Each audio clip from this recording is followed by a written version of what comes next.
اب اگلی بات ہم کریں گے اہتنا میں ہدایت اور علم کا فرق.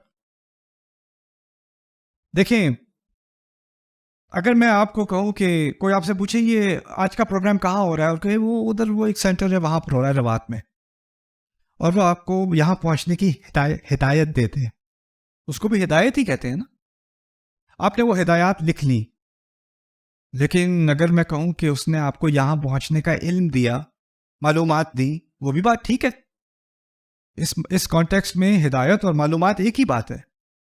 آپ مجھے ہدایت دیں میں کون سا کورس لوں، پروفیسر سے پوچھا جا کے میں کون سی کتاب پڑھوں، اور جب وہ آپ کو وہ ہدایت دے گا وہ معلومات ہی دے رہے ہیں نا. تو بہت ساری مثالوں میں ہدایت اور علم میں کوئی فرق نہیں ہوتا، ایک ہی بات ہوتی ہے.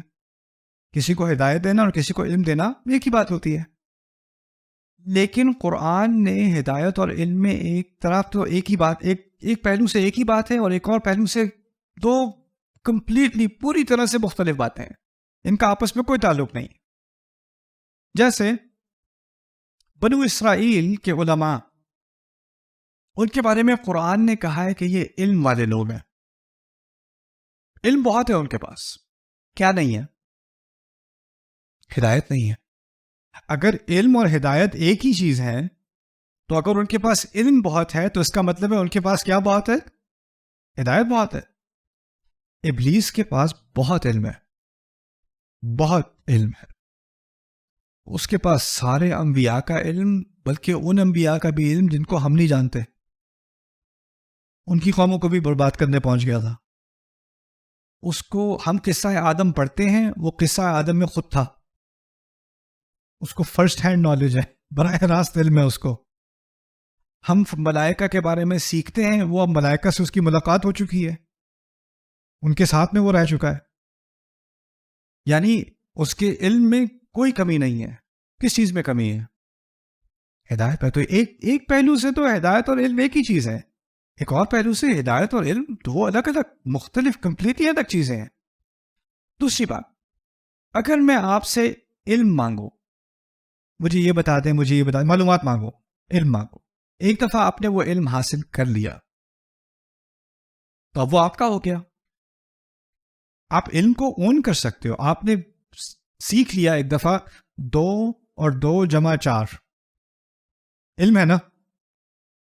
اب آپ کو دوبارہ سیکھنے کی ضرورت نہیں پڑے گی. اب آپ اس سے مزید اور علم سیکھیں، اور مزید سیکھ لیں گے، اس کے بعد مزید اور پھر مزید اور مزید اور. اسی کو تعلیم کہا جاتا ہے. پہلی جماعت میں جو سیکھا اس کی بنیاد پر دوسری میں مزید سیکھا، دوسری میں پہلی والی بات نہیں ہو رہی، دوسری والی بات ہو رہی ہے، تیسری، چوتھی، پانچویں، چھٹی، پی ایچ ڈی تک پہنچ گئے. جب پی ایچ ڈی میں پہنچے تو بیچلرز والی بات نہیں ہو رہی، آگے بات ہو رہی ہے. علم کے مراحل سے جب انسان گزرتا ہے نا تو پیچھے نہیں جاتا، ہمیشہ آگے جاتا ہے. جس کے پاس زیادہ علم ہے وہ اس کے سامنے ایک نئی دنیا کھل گئی، اب وہ اس کے بارے میں سیکھنا چاہ رہا ہے. وہ ایک دفعہ وہ دریا وہ پار کر لے، اس کے سامنے ایک اور دریا آ جاتا ہے، اب وہ اس کو پار کر رہا ہے. یہی بات ہے نا. تو علم میں کیا ہوتا ہے؟ ترقی. علم میں ہمیشہ ہوتی ہے ترقی. لیکن ہدایت میں نا کبھی اونچا، کبھی اونچ، کبھی نیچ، کبھی زیادہ کبھی کم، کبھی آگے کبھی پیچھے. اسی لیے وہ ہدایت ایسی چیز ہے، پہلی تو آپ اس کو اون نہیں کر سکتے. آپ علم کو کسی حد تک اون کر سکتے ہو، میرا ہے یہ علم، مجھے علم ہے اس کا. آپ زبان سیکھ سکتے ہو، آپ نے زبان سیکھ لی، آپ اس کو اون کرتے ہو، اب آپ اس کو استعمال کر رہے ہو، آپ کی ایک اونرشپ ہے اس کے اوپر. لیکن قرآن جس چیز کو ہدایت کہہ رہا ہے نا، وہ علم سے کہیں زیادہ ہے، کوئی اور ہی چیز ہے جس کو آپ کبھی اون نہیں کر سکتے. اور کیونکہ آپ اس کو اون نہیں کر سکتے اور آپ کو اس کی ضرورت ہے تو آپ کو وہ بار بار مانگنی پڑتی ہے. اور ایک دفعہ آپ کو دے بھی جائے تو وہ آپ کے پاس ہمیشہ کے لیے نہیں رہتی. علم کی طرح علم آپ کو ایک دفعہ دے دیا جائے نا، آپ کے پاس ہی رہتا ہے. علم ایک دفعہ مل جائے تو رہتا ہے، اگر آپ کو خاص کر آپ کو اس میں دلچسپی ہو اور آپ نے ٹھیک طریقے سے سیکھ لیا ہو تو وہ آپ کے پاس ہی رہے گا. علم ساری زندگی آپ کے ساتھ رہے گا. وہ علم، کسی نے ایک دفعہ آئل چینج کرنا سیکھ لیا یا گھر کا دروازہ فکس کرنا سیکھ لیا، اب اس کو پتا ہے، اس کو بار بار سیکھنے کی ضرورت نہیں ہے، اس کے پاس وہ علم ہے. لیکن اللہ تعالیٰ نے اس صورت میں جو ہم سے مطالبہ کرنے کا سکھایا ہے نا، اہدنا، ہدایت دیجیے، ہم کتنی دفعہ مانگتے ہیں؟ کم از کم دن میں اگر 5 وقت کا نمازی ہے، صرف فرض نماز ادا کر رہا ہے، صرف فرض 17 مرتبہ ہدایت کا مطالبہ کر رہا ہے. اور یہ مطالبہ ہم صرف اللہ تعالیٰ سے ہی نہیں کر رہے بلکہ ہم یہ کہ سنت پوری کر رہے ہیں، اور یہ سنت ہے ہمارے نبی کی صلی اللہ علیہ وسلم نماز، اور وہ ہم سے کہیں زیادہ نماز پڑھتے تھے، یعنی ہم سے کہیں زیادہ مرتبہ اللہ کے رسول اللہ سے کیا مانگ رہے ہیں؟ ہدایت۔ انسانیت کا ہادی، انسانیت کو ہدایت دینے والا انسان صلی اللہ علیہ وسلم اللہ تعالیٰ سے بے شمار مرتبہ ہر روز کیا مانگ رہا ہے؟ ہدایت۔ علم تو ہے ان کے پاس، اور میں تو یہ بھی کہوں گا کہ ہدایت بھی انہی کے پاس ہے، لیکن پھر بھی وہ ہدایت کیا کر رہے ہیں؟ مانگ رہے ہیں۔ اس کی مثال اب میں آپ کو مثال کے ذریعے سے سمجھاتا ہوں۔ قرآن کو بھی ہدایت ہی کہا ہے، ہدا کہا ہے، اور قرآن نے قرآن کی مثال سمجھانے کے لیے پانی کی مثال دی ہے۔ قرآن کا نازل ہونا بارش کے نازل ہونے سے اس کی تشبیہ کی گئی ہے قرآن کے اندر۔ پانی کے بارے میں سوچتے ہیں، پیاس لگتی ہے، انسان کیا کرتا ہے؟ پانی پیتا ہے۔ ایک دفعہ پانی پی چکا تو یہ نہیں کہتا چلو پانی کا تقاضا تو پورا ہو گیا، اب کسی اور چیز کی طرف زندگی نہیں 2-3 گھنٹے بعد کیا ہونا ہے؟ پھر جسم خالی ہونا شروع ہو گیا پانی سے، دوبارہ پانی، پھر 2-3 گھنٹے بعد دوبارہ پانی، پھر دوبارہ پانی، پھر دوبارہ پانی۔ آپ اپنے جسم کو برقرار نہیں رکھ سکتے، زندگی برقرار نہیں رہ سکتی بغیر پانی کے۔ اسی طرح میری روحانی زندگی برقرار نہیں رہ سکتی بار بار کیا چیز دینے سے؟ ہدایت۔ اہدنا اہدنا اہدنا اہدنا اہدنا۔ علم رہے گا، اور پتہ ہے علم کسی کے پاس بہت زیادہ بھی ہو جائے نا، اس کا مطلب یہ نہیں ہے کہ اس کے پاس ہدایت ہے۔ مجھے جتنی ہدایت کی ضرورت ہے اتنی آپ کو ہے۔ آپ میں سے کئی مجھ سے کہیں زیادہ تعلیم یافتہ ہیں، آپ میں سے کئی کم ہیں، لیکن ہدایت کا مطالبہ ہم سب کا ایک ہی جیسا ہے، اس میں کوئی فرق نہیں ہے۔ اس میں آپ کی ڈگری سے کوئی فرق نہیں پڑتا۔ آپ نے قرآن حفظ کر لیا ہے، قرآن کا حفظ کرنا علم ہے یا ہدایت ہے؟ علم ہے۔ علم کے زیادہ ہونے سے ہدایت کی گارنٹی نہیں ملتی۔ ہدایت کا راستہ آسان ہوتا ہے، اس میں کوئی شک نہیں۔ اب آپ کے پاس وہ معلومات ہیں جن کے ذریعے سے آپ ہدایت لے سکتے ہیں، لیکن اس کا مطلب یہ نہیں کہ آپ کے پاس اصل میں ہدایت ہے۔ آپ کے پاس معلومات ہیں، ہدایت اور چیز ہے۔ ہدایت مانگنی پڑتی ہے، ہدایت کبھی آپ اون نہیں کر سکتے۔ اس کا مطلب کیا ہوا کہ میں یہ کبھی نہیں کہہ سکتا اللہ کا شکر ہے پچھلے سال اللہ نے مجھے ہدایت دے دی، اب میری دعا ہے کہ باقی فیملی کو بھی ہدایت دے دے، کیونکہ مجھے تو دیتی اب میری جیب میں ہے، ان بیچاروں کو بھی مل جائے تو ان کا بھی بھلا ہو جائے۔ میرے ذہن میں کبھی آئے گا نہیں کہ میں اب ہدایت کے اسکول سے گریجویٹ ہو چکا، میری ہدایت کی ڈگری ہے، باقی بیچارے مسکین اب ان کو دینے کی ضرورت ہے۔ یہ ذہنیت آئے گی نہیں میرے دماغ میں کبھی، کیونکہ ہر نماز میں میں اس بات کو اپنے آپ کو یاد دلاتا ہوں کہ مجھے کس چیز کی ضرورت ہے؟ سب سے پہلے ہدایت کی۔ اچھا، اب نمازیں ہماری کم از کم 5 ہیں، کچھ گھنٹوں کے وقفے سے۔ کیا سکھایا جا رہا ہے اور نماز کی اصل کیا ہے؟ یہاں تک کہ حدیث قدسی میں فاتحہ کو صلاۃ کہا گیا ہے، فاتحہ کو ہی نماز کہا گیا ہے، اور اس جو نماز کی بنیاد ہے وہ فاتحہ ہے۔ اور اس فاتحہ میں جب میں اللہ تعالیٰ سے ہدایت مانگ رہا ہوں، پتہ ہے اس کے مقاصد میں سے ایک مقصد کیا ہے؟ یا اللہ، یہ ظہر کی نماز ہونے لگی ہے، ظہر اور عصر کے درمیان میرے سامنے بہت سارے فیصلے کرنے کو ہوں گے، چھوٹے اور بڑے، ادھر دیکھوں یا ادھر نہ دیکھوں، یہ کہوں یا یہ نہ کہوں، یہ جواب میسج میں بھیجوں یا نہ بھیجوں، اس طرح سے اس دین کو ہاں کروں یا نہ کروں، اس کے بارے میں کسی سے اور بات کروں یا نہ کروں۔ فیصلے کرنے ہوتے ہیں نا، یہ ہر لمحے میں، اور اس ہر فیصلے کے لیے یا اللہ مجھے کیا دے؟ ہدایت دے۔ اور پھر یہ جو جذبہ ہوتا ہے ہدایت طلب کرنے کا، وہ کچھ گھنٹوں میں وہ سوکھ جاتا ہے، اور پھر نماز کا ٹائم آیا، پھر کیا پوچھا؟ ہدایت دے دے میرے رب۔ اب مغرب تک جو فیصلے کرنے ہیں ان میں ہدایت ہوگی، امید ہے کہ ہدایت ہوگی اگر دل سے مانگی ہے تو۔ پھر اس کے ساتھ ایک اور بات یاد آ گئی، مانگنے میں فرق ہوتا ہے نہیں؟ اگر کوئی آپ سے کہے پانی لا دیں اور آپ بھول گئے، اس کو بھی کوئی فرق نہیں پڑا، اس نے مانگا تو تھا لیکن کوئی اتنی ڈیسپریٹ سچویشن نہیں تھی، اور کوئی آ رہا ہے بہت پیاس لگی ہے, پانی دے دیں پلیز پلیز پانی. لیکن پھر آپ موسم پہ بحث نہیں کرو گے, آپ کیا کہو گے اچھا اچھا اچھا میں بھی لے کے آتا ہوں. جس طریقے سے انسان مانگتا ہے نا, اس سے پتہ چل جاتا ہے اس کو کس کی کتنی ضرورت ہے. اگر ہم اللہ تعالیٰ کے سامنے نماز میں کھڑے ہیں اور کہہ رہے ہیں اہدنا الصراط المستقیم,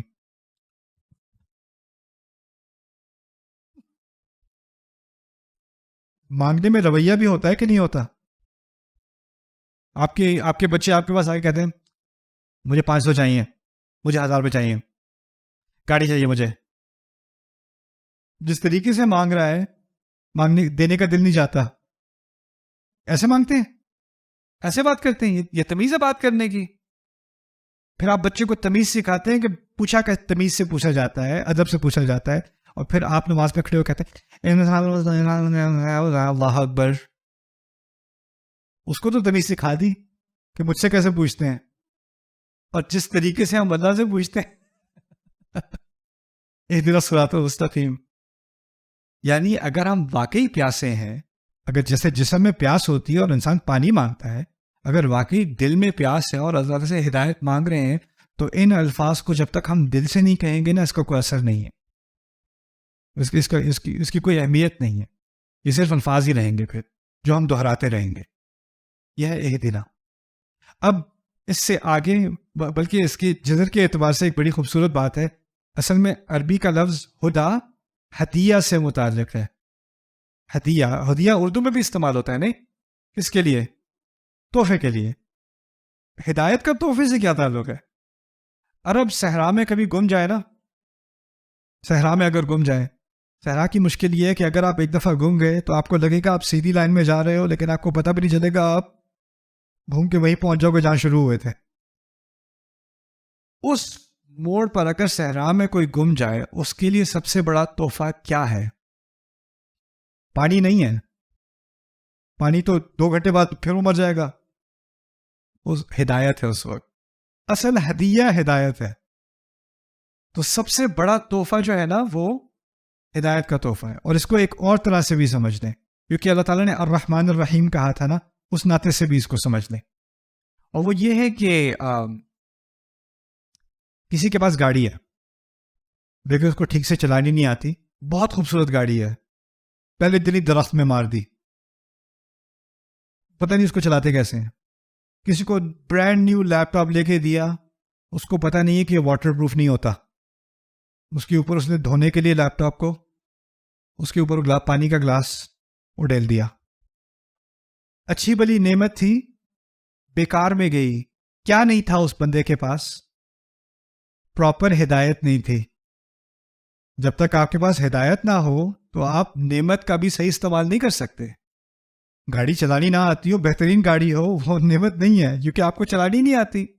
لیپ ٹاپ کا صحیح استعمال کرنا نہیں آتا تو وہ آپ کے لیے ہدایت نہیں ہے, تو بیکار ہے. ہدایت نہیں ہے تو بیکار ہے. تو اسی طرح اگر آپ سمجھیں کہ دنیا کی تمام نعمتیں اللہ کی ہدایت کے بغیر کیا ہیں؟ بیکار ہیں, بیکار ہیں. یہ ہے اہدنا. اصل جو رحمت ہے نا اللہ تعالیٰ کی, وہ ہدایت ہے. کیونکہ اسی کی وجہ سے ساری نعمتیں اصل میں نعمت بنتی ہیں. یہ بھی ہو سکتا ہے کہ کوئی چیز نعمت, جیسے دوا ہے وہ نعمت ہے, کوئی مریض ہے اس کے لیے دوا نعمت ہے, لیکن دوا کے ساتھ ہمیشہ کیا آتی ہے؟ ہدایت. ہمیشہ. کوئی کہے مجھے آج سر درد زیادہ ہو رہا ہے, میں پوری بوتل ہی لے لوں آج, وہ جو نعمت تھی نا وہ عذاب بن جائے گا. وہی نعمت اب موت بن جائے گی, اوور ڈوز ہو جائے گا, ہے کہ نہیں؟ یعنی نعمت کا عذاب بننے میں صرف ایک ہی عنصر ہے جس سے فرق پڑ جاتا ہے, وہ کیا ہے؟ ہدایت. اسی لیے اللہ تعالیٰ نے ساری چیزیں تو ہمارے لیے نعمت بنائی ہیں, لیکن وہ نعمت صرف اسی وقت ہوں گی جب وہ ہدایت کے مطابق استعمال ہوں گی. یہ بات سمجھ میں آ گئی؟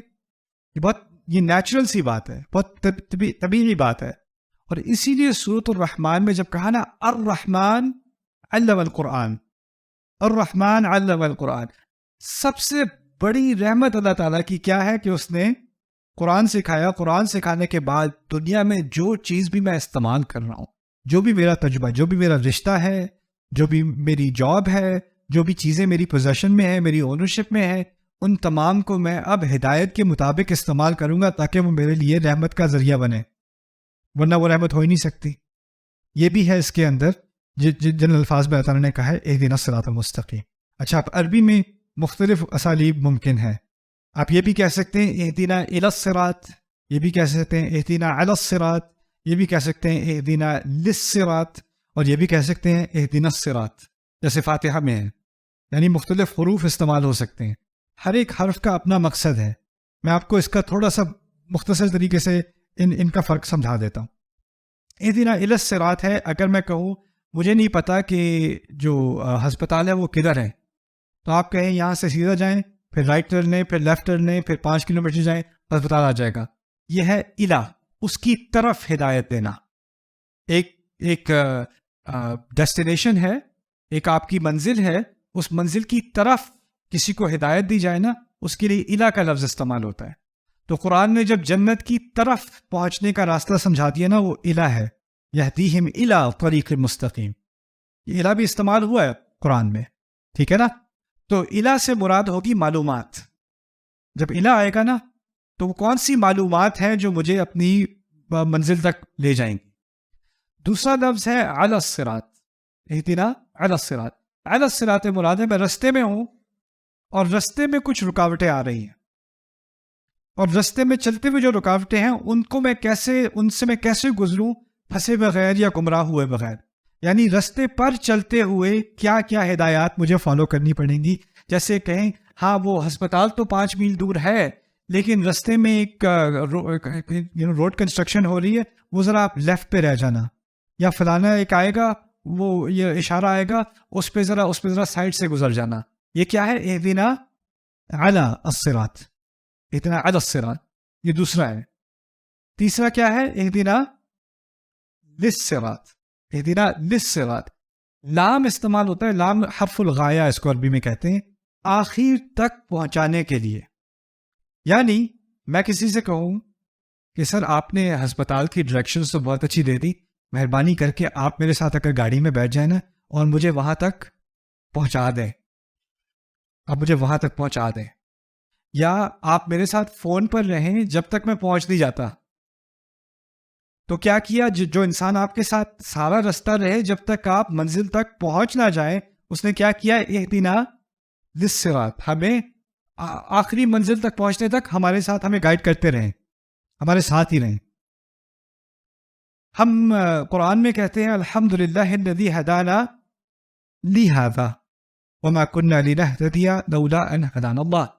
جنت کے بارے میں کہا جاتا ہے، جنت میں پہنچنے کے بعد اہل ایمان کہیں گے اللہ ہمیں ان سب میں سے بنائے۔ وہ ہم کہیں گے اللہ تعالیٰ کے لیے حمد ہے جس نے ہمیں یہاں تک ہدایت دی۔ الحمدللہ الذی ہدانا لہذا، لام استعمال ہوا ہے، کیوں؟ کیونکہ اشارہ اس بات کی طرف کیا جا رہا ہے اللہ تعالیٰ ہمارے ساتھ پورا رستہ تھا یہاں تک یہاں پہنچانے تک، یہ ہے لی۔ اچھا، فاتحہ میں نہ اہدنا الی الصراط المستقیم ہے، نہ اہدنا علی الصراط المستقیم ہے، نہ اہدنا للصراط المستقیم ہے، بلکہ کوئی حرف ہے ہی نہیں، سیدھا سیدھا ہے کیا؟ اہدنا الصراط المستقیم، بغیر حرف کے۔ تو کیا معنی ہوئے؟ اس کو کہا جاتا ہے العموم، الاشمال، یعنی تمام حرف شامل ہیں۔ ان میں سے اگر ایک حرف بھی استعمال کیا ہوتا نا تو باقیوں کا حق ادا نہ ہوتا۔ سبحان اللہ۔ کیا معلومات چاہیے جنت تک پہنچنے کے لیے؟ اہدنا الصراط شامل ہے۔ رستے میں کیا کیا رکاوٹیں آئیں گی، ان کو کیسے سمجھا جائے؟ اہدنا علی الصراط شامل ہے۔ اللہ تعالیٰ ہمارے ساتھ سارا رستہ ہمارے ساتھ رہے گا، ہوا معکم اینما کنتم، اس کی معیت، اس کی صحبت ہمارے ساتھ رہے گی۔ اہدنا للصراط، اور وہ سب شامل کر کے ایک تعبیر میں اہدنا الصراط۔ سبحان اللہ۔ اہدنا الصراط المستقیم۔ اب یہ الصراط کے بارے میں کچھ، اہدنا اور الصراط کے تعلق کے بارے میں کچھ بات تھی۔ اب آگے مختصر بات کرتے ہیں۔ صراط کے لیے، راستے کے لیے، صحیح راستہ یا سیدھا راستہ ترجمہ ہوگا نا اردو میں الصراط المستقیم کا۔ صراط کے لیے عربی میں مختلف الفاظ استعمال ہوتے ہیں۔ سبیل کا لفظ قرآن میں استعمال ہوا ہے، طریق استعمال ہوا ہے، اور صراط بھی استعمال ہوا ہے۔ تو ان کا تھوڑا سا فرق سمجھ لیتے ہیں۔ طریق اصل میں طرق لفظ استعمال ہوتا ہے کسی دستک دینے پہ. طرق الباب, دروازے پر دستک دی. جس راستے پر لوگ چلتے رہے نا بار بار, اور اس پہ قدم کے نشان بن جائیں, اور پھر اس پہ گھاس اگنی بند ہو جائے, اور پتہ چل جائے کہ اس طرف سے لوگ چلتے رہے کئی دفعہ, اس کو طریق کہا جاتا ہے. یعنی لوگوں کے زیادہ چلنے کی وجہ سے وہ طریق بن گئی. ٹھیک ہے, اسے طریق کہتے ہیں. اور یہ عام طور پر چھوٹے راستے ہوتے ہیں. یہ لمبے راستے نہیں ہوتے, یہ چھوٹے راستے ہوتے ہیں. اور جو چھوٹے راستے ہوتے ہیں وہ عام طور پر آپ کو ایک بڑی روڈ کی طرف لے جاتے ہیں. اس سے جو ذرا ایک بڑی سائز کی روڈ ہوتی ہے اس کو سبیل کہا جاتا ہے. یعنی اس طرح سمجھ لیں کہ جو طریق ہے وہ آپ کو سبیل تک لے جائے گی. طریق سبیل تک لے جائے گی.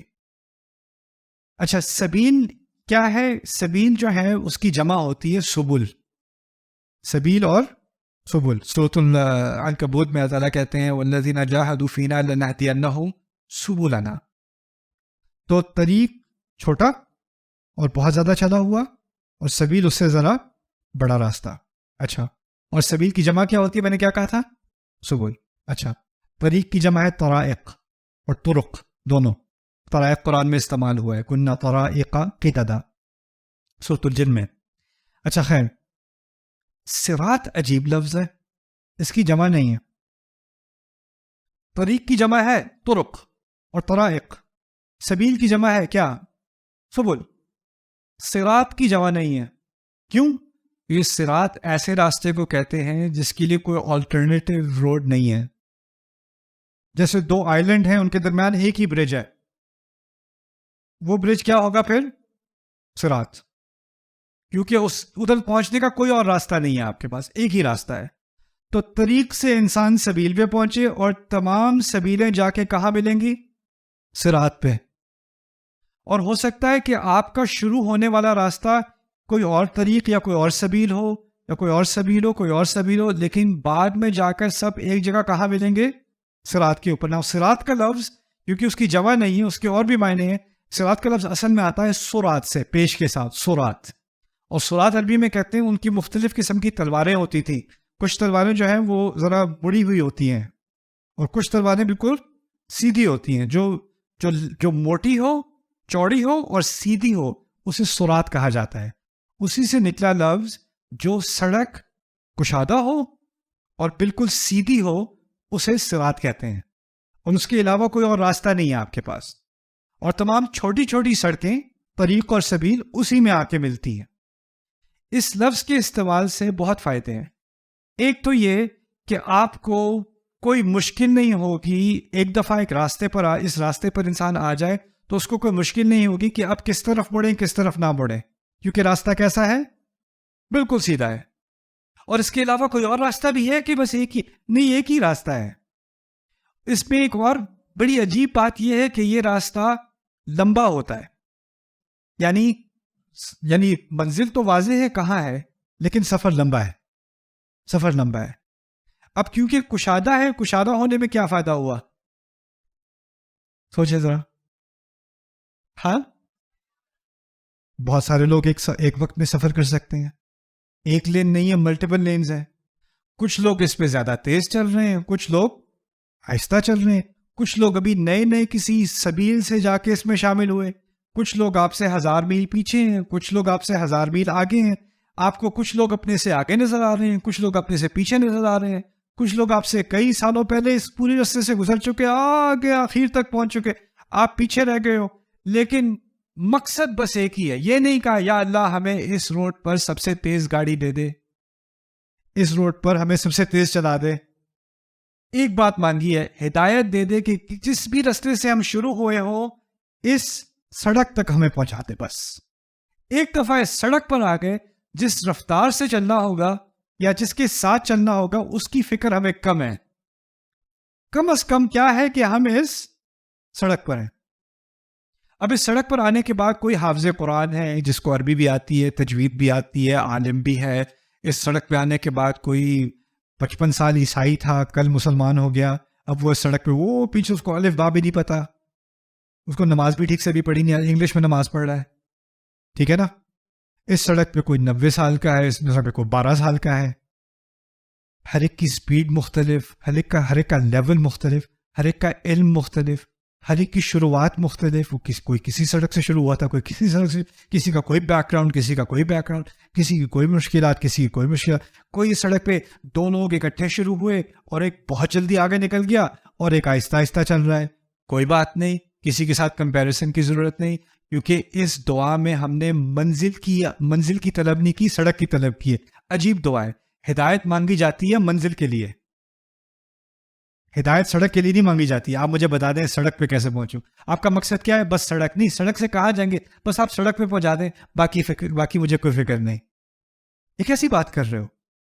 کبھی بھی نہیں ہوتا کہ آپ کی اصل غایت، آپ کا اصل مقصد سڑک ہو. آپ کا اصل مقصد ہوتا ہے سڑک کہاں لے کے جا رہی ہے. لیکن اس صورت میں ہمیں ہم نے کیا مانگا ہے؟ اگر مانگنا ہوتا، اگر ہم کہیں اصل مقصد میرا جنت ہے یا اللہ سے ملاقات ہے، یا اللہ مجھے وہ راستہ دکھا جو تجھ تک پہنچا دے، یا مجھے اپنے تک پہنچنے کا راستہ بتا دے. یہ بھی الفاظ استعمال نہیں ہوئے. ہدایت کس چیز کی ہے؟ ہدایت مجھے کسی طرح اس سڑک تک پہنچا دے، بس. عجیب بات ہے. اس سے ہمیں کیا سیکھنا ہے؟ ہمیں سیکھنا یہ ہے کہ اسلام میں، اس دنیا میں، اس زندگی میں مجھے انجام سے دلچسپی کم ہے، سفر سے دلچسپی زیادہ ہے. میں اگر 2 قدم چلا اس سفر میں اور میری موت ہو گئی، کامیاب ہوں. اگر میں 1000 قدم چلا اور موت آ گئی، کامیاب ہوں. اس سے مجھے کوئی غرض نہیں میں کتنا چلا، بس اتنا ہے کہ میں اس سڑک پر تھا اور اس سڑک پر میں چل رہا تھا.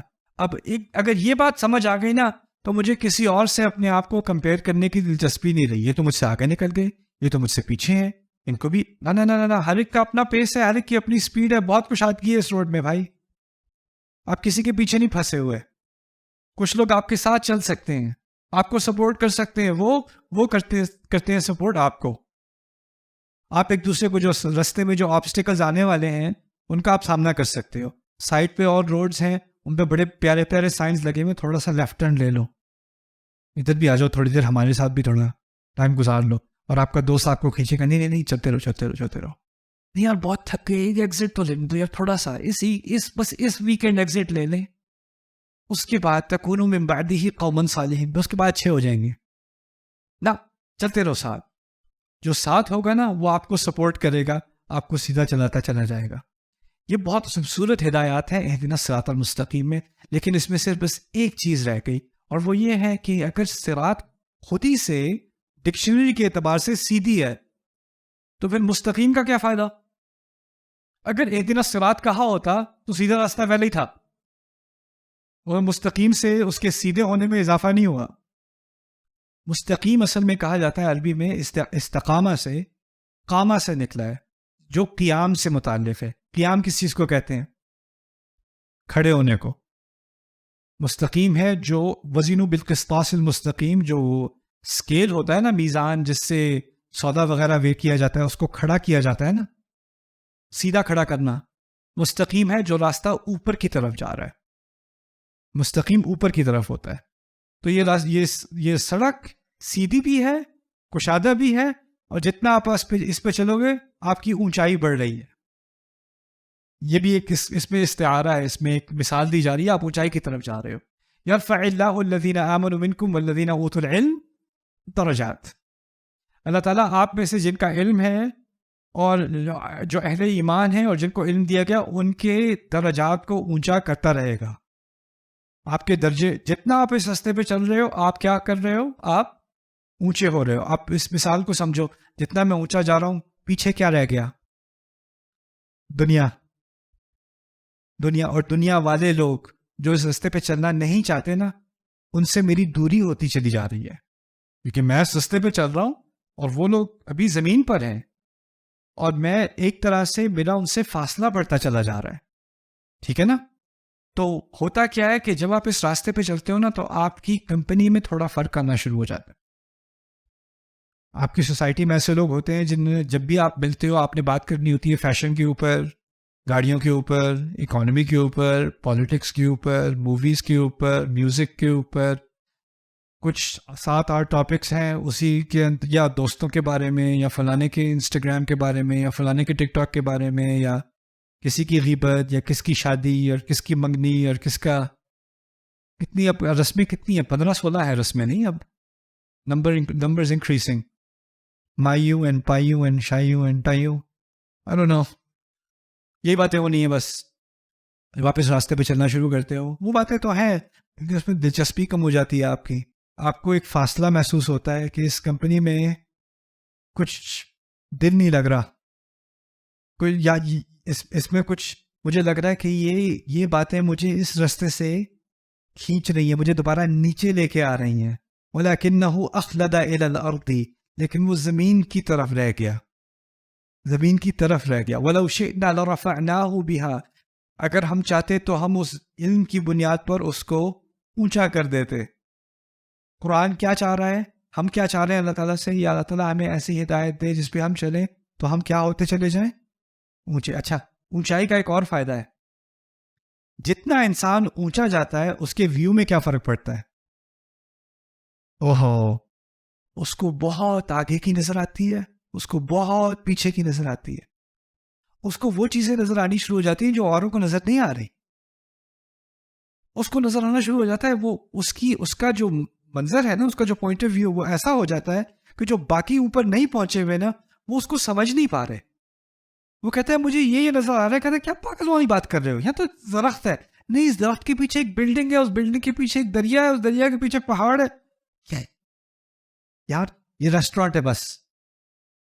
آپ کو وہ باقی آگے کی چیز نظر ہی نہیں آ رہی، اور پھر پیچھے کی چیز آپ کو نظر نہیں آ رہی. جس کا ویو اونچا نہ ہو، اس کو صرف جو امیڈیٹلی اس کے سامنے ہے، فوری طور پہ اس کے سامنے ہے، اس کو وہ نظر آئے گا. جو فوری طور پہ کل اس کے پیچھے، وہ اس کو نظر آئے گا. جو قرآن کے ذریعے سے اونچا ہوتا چلا جاتا ہے نا، اس کو بہت آگے قیامت کا دن بھی نظر آنا شروع ہو جاتا ہے، اور بہت پیچھے آدم علیہ السلام نظر آنے شروع ہو جاتے ہیں، ابراہیم علیہ السلام نظر آنے شروع ہو جاتے ہیں، سیرت نبی صلی اللہ علیہ وسلم نظر آنی شروع ہو جاتی ہے. منظر بدل جاتا ہے نا آپ کا، اور پھر آپ کو پورا احساس ہوتا ہے میں ہوں کہاں پہ. میں آپ کو ہائیکنگ کی مثال دیتا ہوں. ہائیکنگ میں اگر کوئی کسی جنگل میں، پہاڑ میں کہیں گم جائے نا، تو کیا ہدایت دی جاتی ہے؟ پتہ ہے کیا انسٹرکشن ہوتی ہے؟ آپ ہائی ایلیویشن پہ جاؤ، کیونکہ اگر آپ ہائی ایلیویشن پہ جاؤ گے تو آپ کو ویو ملے گا، پھر آپ کو اندازہ ہوگا آپ کہاں کھڑے ہو. جو جتنا اس راستے پہ چڑھے گا اتنا اس کو واقعی میں اندازہ ہوگا وہ کھڑا کہاں پر ہے، میں ہوں کس موڑ پر اپنی زندگی میں. اہدنا الصراط المستقیم.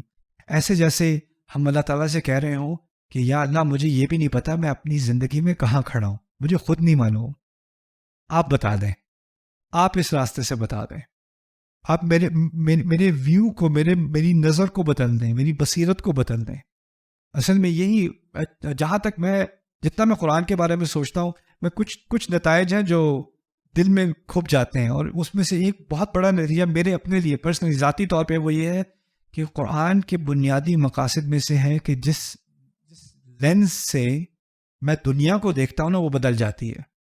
اپنے آپ کو دیکھتا ہوں، اپنے تعلقات کو دیکھتا ہوں، دنیا کو دیکھتا ہوں، دوسروں کو دیکھتا ہوں، اس پہ اثر پڑ جاتا ہے. جس طرح آپ اگر اینک سن گلاسز پہنتے ہو، اس کا لال رنگ کا شیڈ ہو تو ساری چیزیں لال نظر آتی ہیں، بلو ہو تو ساری بلو نظر آتی ہیں. قرآن ہو تو ساری چیزیں قرآن کے لینس سے نظر آنی شروع ہو جاتی ہیں، آپ کا ایک ویو بدل جاتا ہے. اور یہی ایک بنیادی مقصد ہے قرآن کا کہ اگر وہ نظر آنا شروع ہو جائے تو سیدھا راستہ نظر آنا شروع ہو جاتا ہے، اور جو غلط راستے ہیں وہ نظر آنے شروع ہو جاتے ہیں دور سے ہی. اہدنا الصراط المستقیم. I think you guys will really enjoy this session. یہ سیشن اسپیشل. کسی کو یاد ہے اتناب کیا ہوتا ہے؟ میں نے کہا تھا اتناب کوئی چیز ہوتی ہے، ایک ہی لفظ 2 دفعہ کہنا، جبکہ 2 دفعہ کہنے کی ضرورت بظاہر نہ تھی. اگر آپ نہ کہتے تو پھر بھی بات واضح ہو جاتی، رائٹ؟ تو اس کا ایک خاص مقصد ہوتا ہے. جس طرح ہم نے پہلے کہا تھا، قرآن میں ایک بھی لفظ ایکسٹرا نہیں ہے، کوئی زیادتی نہیں ہے، کوئی کمی نہیں ہے. صراط کا لفظ بھی 2 دفعہ آیا، الصراط المستقیم، اور پھر دوبارہ کیا؟ صراط الذین انعمت علیہم. یہ بھی کہا جا سکتا تھا الصراط المستقیم الذی، اور اسی کے ساتھ جوڑ کے صراط المستقیم الذین انعمت علیہم، اور مختلف اس کے اسالیب ممکن تھے.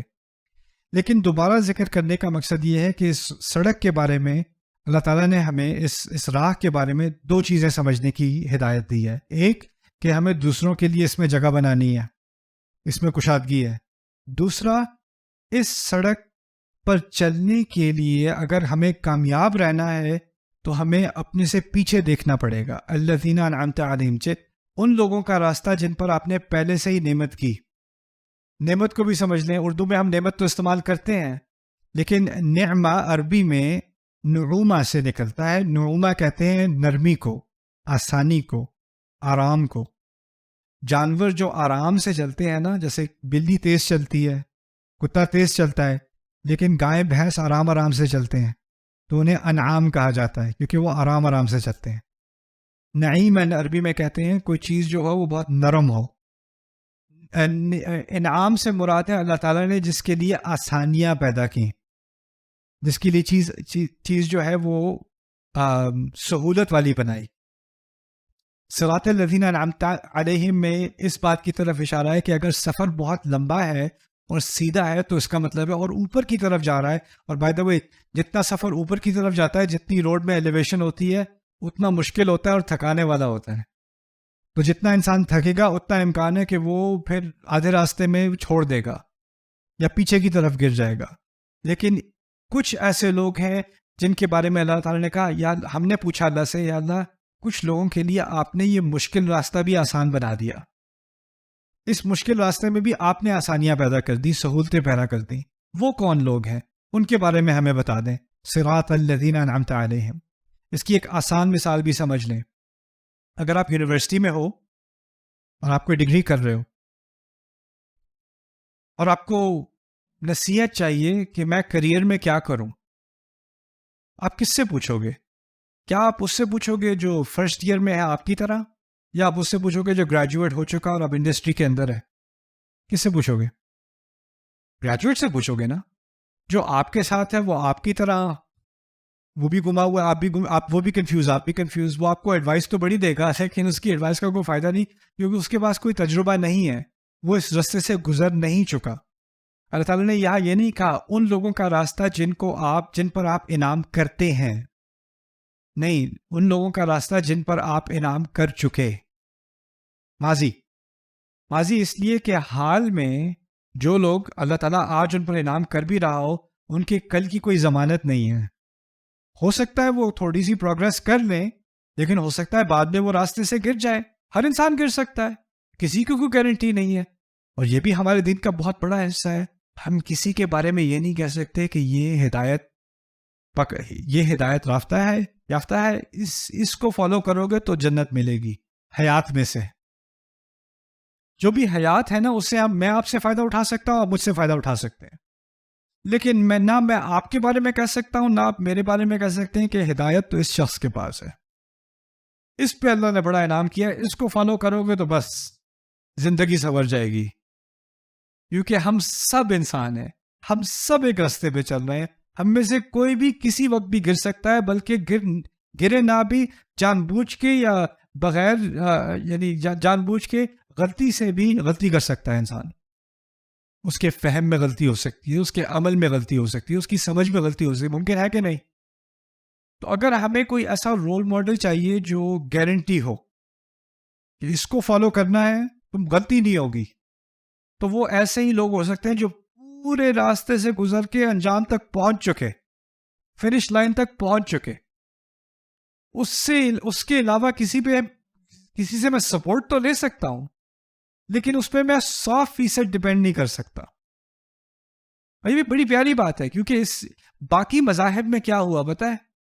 ہندوازم میں پنڈت ہے، کیتھولسزم میں پوپ ہے، اور یہ جو شخصیتیں ہستیاں ہوتی ہیں کیا کرتے ہیں لوگ ان پہ 100% ڈیپینڈ کرتے ہیں. یہ مجھے آخری روڈ تک لے جائے گا، یہ مجھے میری زندگی یہ سنوار دے گا، میرے گناہ یہ معاف کروا دے گا، میری خواہشیں یہ پوری کروا دے گا. یعنی جو حیات ہیں اس سے ہم سیکھیں، لیکن ایک حد تک. اب دیکھیں، صحابہ میں سے 10 ہیں جن کو رسول صلی اللہ علیہ وسلم سے مروی ہے کہ 10 کو جنت کی ضمانت دی گئی، گارنٹی کر دیا جنت ملے گی 10 کو. ان میں سے ایک عمر بن الخطاب ہیں کہ نہیں ہے؟ عمر بن الخطاب خطبہ دے رہے ہیں اور ان کے کپڑے دیکھ کے ایک عورت سے رہا نہیں گیا، انہوں نے کہا یہ آپ نے بیت المال سے اپنے حق سے زیادہ لیا ہے. ان کا خطبہ انٹرپٹ کر دیا اس نے، ان کی پکڑ کی، ان کو ایکسپلین کرنا پڑا، نہیں یہ ایسی بات نہیں ہے. انہوں نے پورا ایکسپلین کیا. ایسا کیوں ہوا؟ اگر باقی وہ جنت کا ان کو وعدہ کر دیا گیا ہے اور میں اس کراؤڈ میں بیٹھا ہوتا تو میرے ذہن میں تو کبھی سوال نہ آتا. اگر سوال آتا بھی تو میں کہتا نہیں، تو جنتی ہیں، ان کی تو 100% پیروی کرنی ہے. لیکن آپ صحابہ کی مثال دیکھیں تو کیا دیکھتے ہیں؟ وہ ایک دوسرے سے سوال پوچھتے ہیں کہ نہیں؟ ایک دوسرے کی کریکشن کرتے ہیں کہ نہیں؟ کرتے ہیں. کیوں کرتے ہیں؟ وہ یہ نہیں کہتے یہ تو بہت پہنچے ہوئے ہیں، ان کے بارے میں پتہ ہے نبی نے کیا کہا ہے، ان کو تو جنت ملنی ہے، ان کو نہیں، ان سے پوچھو گے تم.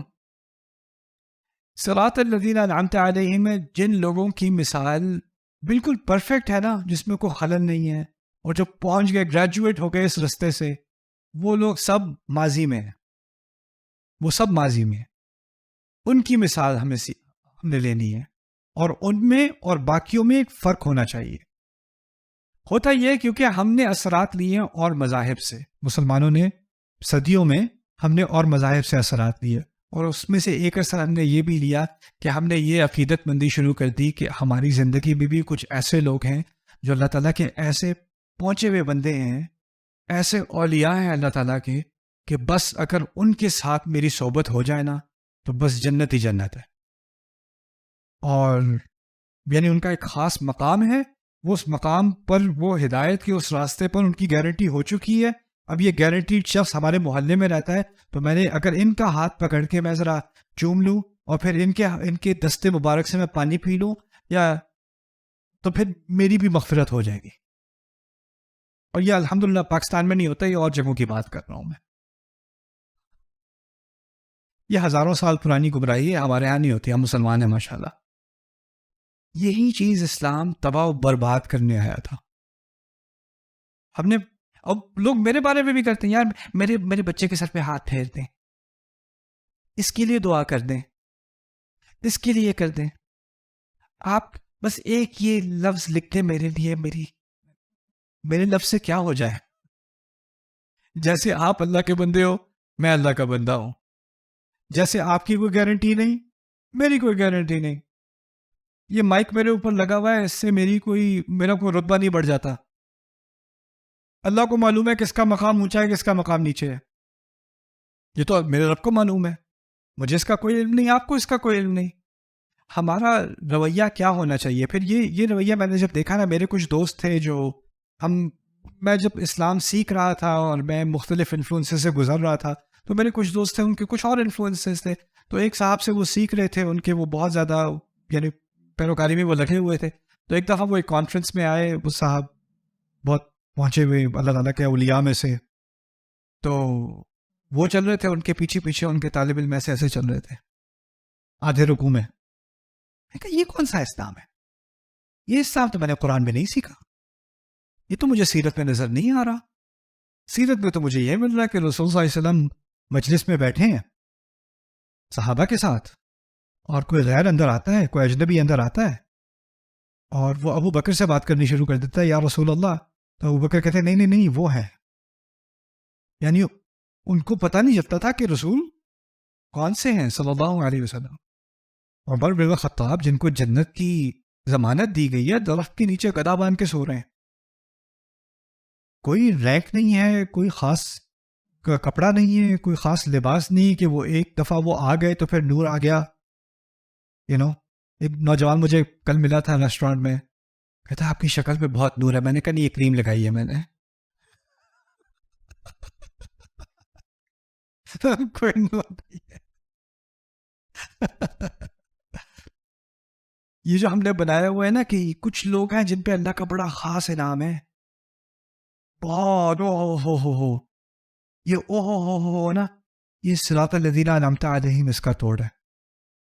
جن شخصیات سے ہمیں امپریس ہونا ہے نا، وہ ہیں ابراہیم علیہ السلام، آدم علیہ السلام، نوح علیہ السلام، اصحاب الکہف. یہ وہ لوگ ہیں جن کے بارے یہ ہیں الذین انعمت علیہم، ان کے بارے میں سیکھو، ان سے انسپریشن لو. میں یہ نہیں کہتا کہ ہمیں اپنے بڑوں کی اور اپنے بزرگوں کی اور اپنے علماء کی عزت نہیں کرنی چاہیے. میں کہتا ہوں بالکل عزت کرنی چاہیے. انہیں پوپ نہیں بنا دینا چاہیے. وہ ایک اور مذہب ہے، وہ اسلام نہیں ہے، وہ ایک اور دین ہے. اور جب مجھے یہ بات سمجھ آئی، میں کچھ حلقات میں جب ینگر نوجوان تھا تو کچھ حلقات میں کو بڑے بڑے عالم آتے تھے نیو یارک میں نا، مختلف جگہوں سے، تو لوگوں سے بڑے مؤدبانہ انداز میں، شیخ صاحب ایک سوال ہے، ایک سوال عرض کر دوں، بس ایک سوال عرض کر دوں. یہ کیا ہو رہا ہے؟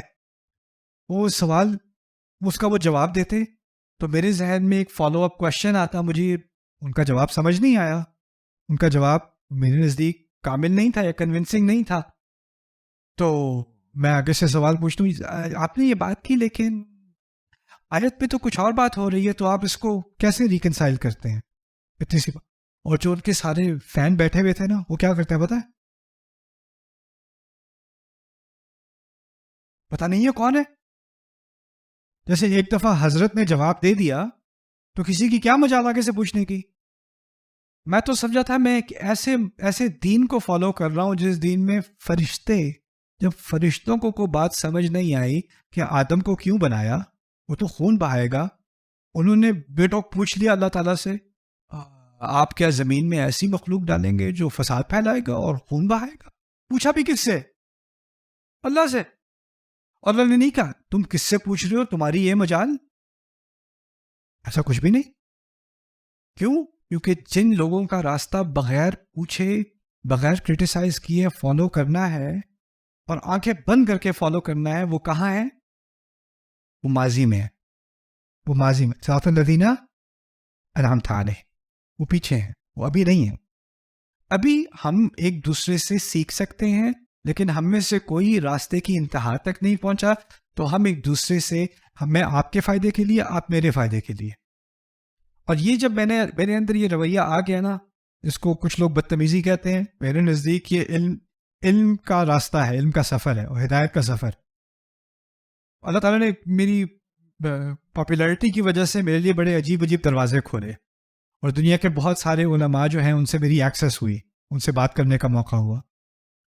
تو میں بات کرنے سے پہلے ہی میں کہہ دیتا ہوں، سر میں یہ ریکارڈنگ تو نہیں کر رہا، نہ یہ ویڈیو پہ ڈالنا چاہ رہا ہوں، میں اپنے فہم کے لیے میں آپ سے بات کرنا چاہ رہا ہوں. تو جو ذہن میں سوال آئے گا میں پوچھوں گا، بدتمیزی لگے گی شاید آپ کو، لیکن میں پھر بھی کروں گا سوال. کرنے کا یہی پسند ہے مجھے، اور پھر میں کرتا ہوں. وہ بات کہتے ہیں، پھر میں کہتا ہوں آپ کی دل میں کوئی تک ہی نہیں بنتی، اس لیے نہیں بنتی. پھر ہم ڈیبیٹ کرتے ہیں، پھر ان کو میری بات اچھی لگتی ہے، کوئی بات میری بری لگتی ہے، لیکن ہم ڈسکشن کرتے ہیں. ڈسکشن کرو گے نا تو آپ کے ذہن میں، آپ کی سوچ میں، آپ کے فہم میں اضافہ ہوگا. اگر آپ لحاظ رکھتے ہوئے سوال ہی نہ پوچھو، ذہن میں سوال رہے، بے ادبی ہوتی ہے، تو آپ کی اصل وفاداری علم سے نہیں ہے، ہدایت سے نہیں ہے. آپ کی اصل وفاداری لحاظ سے ہے کسی کے. مجھے ہدایت کے راستے میں مجھے کسی اور چیز کا لحاظ نہیں ہے، مجھے بس حق کا لحاظ ہے. بس مجھے حق چاہیے. اور یہ بھی عین ممکن ہے، اور بہت دفعہ ہوا ہے کہ میں کوئی چیز سیکھا، میں نے کوئی چیز سیکھی، مجھے لگا کہ یہ صحیح ہے، 2 سال بعد مجھے اندازہ ہوا کہ یہ بات صحیح نہیں ہے.